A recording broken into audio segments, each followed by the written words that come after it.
नाज़रीन, पाकिस्तान में एड्स के मरीज़ों के हवाले से ये ख़बर सामने आई है कि महाना हर माह पाकिस्तान में 1000 से ज़ायद जो अफराद हैं वो एड्स का शिकार हो रहे हैं। यही नहीं, पोलियो के हवाले से अगर देखा जाए तो पिछले साल पूरे साल में 6 केसेस पोलियो के सामने आए थे, लेकिन इस साल ये 67 केसेस अब तक सामने आ चुके हैं। इस सारे हवाले से गुफ्तगू करने के लिए आज हमारे साथ मौजूद हैं डॉक्टर फैसल सुल्तान साहब, जो कि साबिक मामले खुसूसी बराए सेहत भी रहे हैं और CEO शौकत खन्नम हस्पताल भी। Thank you very much doctor साहब। डॉक्टर साहब, ये फरमाइएगा कि ये जो मामला है, सामने ये खबर आई कि पाकिस्तान में महाना 1000 से ज़ायद अफराद जो हैं HIV का शिकार हो रहे हैं, तो ये क्या बुनियादी वजह क्या है, क्यों ये बीमारी इतनी तेज़ी से फैल रही है? जी बहुत शुक्रिया। पहले तो ये है कि जो इजाफी केसेस होते हैं जब भी वो रिपोर्ट हों तो पहले इस अमर का, इस मामले का ज़रूर तयन करना चाहिए कि क्या ये एडिशनल डिटेक्शन है या बेटर डिटेक्शन है। एक एस्पेक्ट ये भी मेरे जहन में है, वो ये कि चूँकि हमारे मेडिकल सिस्टम में इसकी अवेयरनेस कुछ बेहतर है, बहुत से लोग सर्जिकल प्रोसीजर करवाने से पहले लोगों को टेस्ट कर रहे हैं, तो ये ऐन मुमकिन है कि इसमें जो इसकी डिटेक्शन है, इसके बारे में जो टेस्ट हो रहा है वो ज़्यादा अमूमी तौर पे हो रहा है। और एक तो ये चीज़ है। उसके अलावा जो दीगर फैक्टर्स हो सकते हैं इसके असल फैलाव के में जो कार फरमा हैं, उनमें देखिए ये बीमारी मुख्तलिफ ज़राए से फैलती है।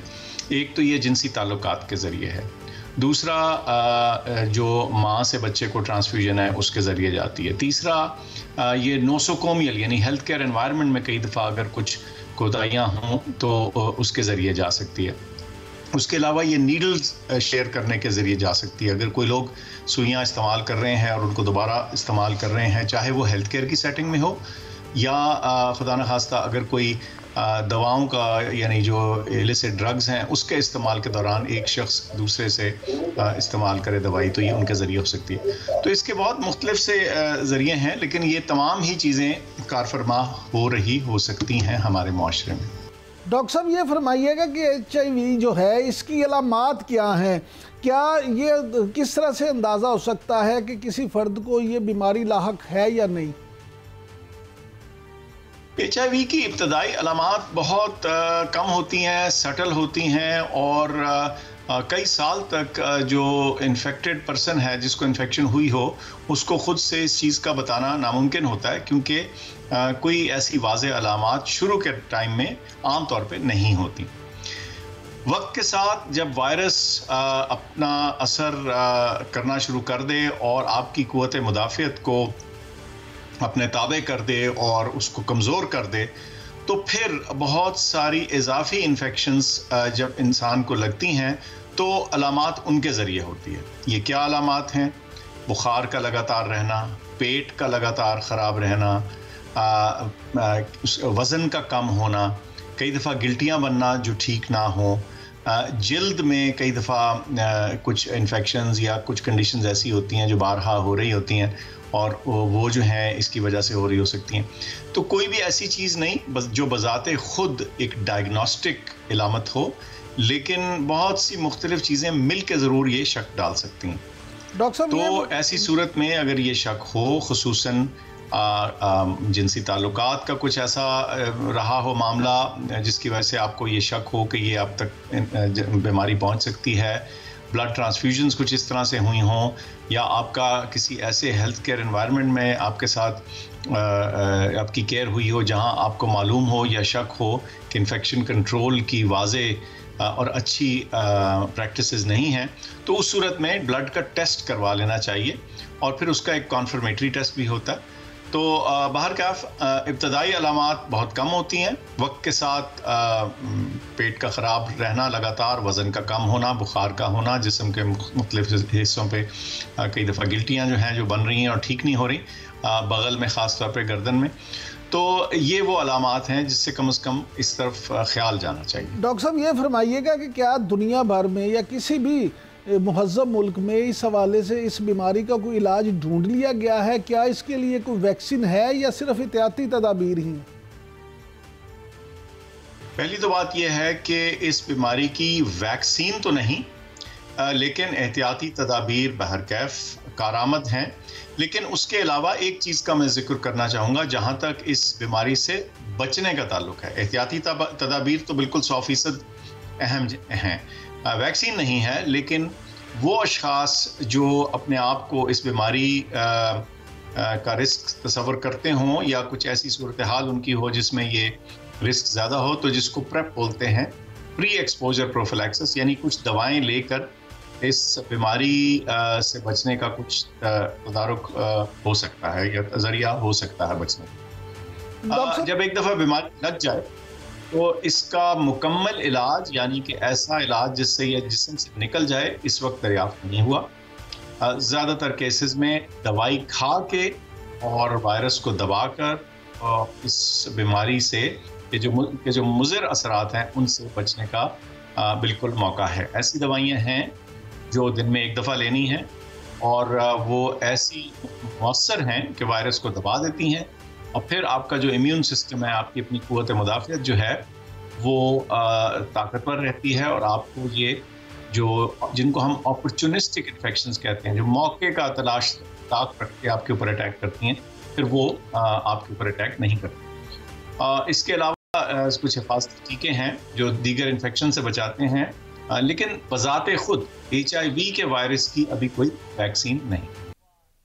डॉक्टर साहब, ये फरमाइएगा कि एड्स की बीमारी तो तेज़ी से फैल रही है, इसके साथ साथ पोलियो के केसेस में भी इजाफा हो रहा है, तो क्या हुकूमत जो है वो इस पे गौर नहीं करती या हुकूमत इस पे तवज्जो नहीं देती, या क्या वजह, क्यों इसमें इतनी तेज़ी से इजाफा हो रहा है? मैं समझता हूँ जी कि ऐसा तो नहीं है कि कोई भी वज़ारत सेहत, चाहे वफाकी हो या सूबाई हो या शहरी सतह के ऊपर जो हमारे हस्पताल और इदारे हैं, कि वो खुदा न खास्ता इसका कंट्रोल इन बीमारियों का नहीं चाहते। आम तौर पे इसमें इंतज़ामी मनसूबाबंदी की कमी और उसकी एग्जीक्यूशन की कमी होती है। प्लान हम लोग बहुत अच्छे बना लेते हैं और कागज़ के ऊपर एक अच्छा प्लान बनाना एक बात है, लेकिन फिर उसकी मौसर इम्प्लीमेंटेशन, उनको वाकई अमली जामा पहनाना, उस प्लान को, उस ख्याल को, उस तदबीर को अमली जामा पहनाना जो है असल बात वो है। मेरे ख्याल से उसमें हम कमज़ोरी दिखाते हैं और ये नहीं कि वो कमज़ोरी लाजमी है। जब हमारी पब्लिक हेल्थ सिस्टम डिलीवर करने पे आए या अच्छी तरह से इक़दाम करें तो उसके वाज़े मुस्बत असरात भी नज़र आते हैं, लेकिन कभी हम इसमें अगर कमी कर दें रिसोर्सेज की या उसकी इम्प्लीमेंटेशन की, मिसाल देता हूँ आप कि हमारा जो हेल्थ सिस्टम है उसमें क्या रिस्क्स हैं HIV के मिसाल के तौर पर। ट्रांसफ्यूजन सर्विसेज हैं, क्या तमाम ब्लड बैंक जो हैं उनको हम इंश्योर कर रहे हैं कि वो जो ब्लड ट्रांसफ्यूज़ करते हैं वो जब डोनेट किया जाता है तो उसको जदीद तरीन तरीके से टेस्ट किया जाता है या नहीं। अगर वहाँ कमज़ोरी पाई जाएगी तो ज़ाहिर है फिर कई दफ़ा कुछ केसेस में जिसको ये खून लगेगा, अगर वो ऐसा है जो इन्फेक्टेड है, उसको इन्फेक्शन कर दे। इसी तरह क्या सिरिंजों का, सुइयों का दोबारा इस्तेमाल जहाँ उसकी इजाज़त ना हो या जहाँ वो इंडिकेटेड ना हो, कि किसी भी इक्विपमेंट को दोबारा से इस्तेमाल करना, खुसूसन सुइयाँ जो हैं उनको तो फेंक देना चाहिए, तल्फ कर देना चाहिए पहले इस्तेमाल के बाद। तो अगर उस अमल में कमज़ोरी होगी, कमी होगी, तो भी फिर रिस्क रहेगा। आखिरी बात यह है कि इन चीज़ों के बारे में ज़राए इब्लाग जैसे आप बात कर रहे हैं, इस पर बात करना भी ज़रूरी है। इस मामले में लोगों को सेंसिटाइज करना भी ज़रूरी है, क्योंकि कोई भी जो पब्लिक हेल्थ का अमल है वो अवाम की मदद के बगैर मौसर और पक्का नहीं होता। उसमें सक्सेस जो है, कामयाबी सिर्फ इसी सूरत आती है जब लोग भी उस पर शामिल हों।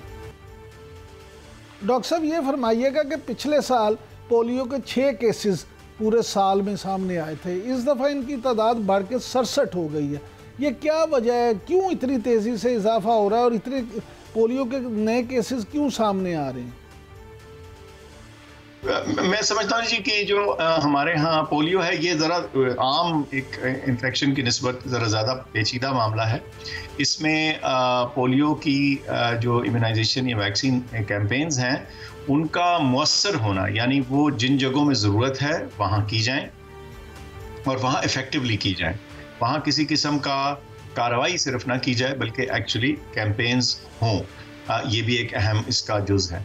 उसके अलावा इसमें भी अवाम की कोऑपरेशन की ज़रूरत है। जब पोलियो के वर्कर्स हमारे दरवाजे पे आएँ तो हमें उनका इस्तकबाल करना चाहिए, और वो जो पोलियो के कतरे हैं, अगर घर में बच्चे उस उम्र के हैं जबकि इनको कतरे पिलाए जाने चाहिए, तो हमें ज़रूर उसमें हिस्सा लेना चाहिए, उनके साथ उलझना नहीं चाहिए और इसको रेजिस्ट नहीं करना चाहिए। उसके अलावा हमारे यहाँ मोबाइल पॉपुलेशंस होती हैं जी। बहुत से हमारे शहरी हैं, सिटीजन्स हैं जो एक शहर से दूसरे जा रहे होते हैं, तो कई दफ़ा उनकी बच्चों की वैक्सीन मिस हो जाती है। तो एक मरबूत निज़ाम मौजूद भी है, लेकिन उसको थोड़ा ज़्यादा पक्का करने की भी ज़रूरत है। साथ साथ हमसाया मुल्क अफगानिस्तान के अंदर अगर केसेस होंगे तो कुछ उसका भी हमें स्पिल और ओवर इफेक्ट या एक रिस्क रहता है। ज़ाहिर है 2 मुल्क एक साथ हैं तो वहाँ से भी आमदोरफ्त रहती है, और उस सूरत में भी कई दफ़ा जो अनवैक्सीनेटेड बच्चे हैं वो एक तरफ से दूसरी या कभी दूसरी से पहली तरफ आ सकते हैं, जिसके ज़रिए ये फिर पोलियो जो है इसका मर्ज फैलता है। तो इसमें बैन-अल-अक़वामी कोऑपरेशन की भी ज़रूरत है, हमसाया मुल्कों के साथ, उनके साथ कोऑपरेशन की या उनके साथ कोऑर्डिनेशन की ज़रूरत है। और क्योंकि ये कुछ ऐसी चीज़ें होती हैं जो मिलके ही जिनका मुकाबला किया जा सकता है।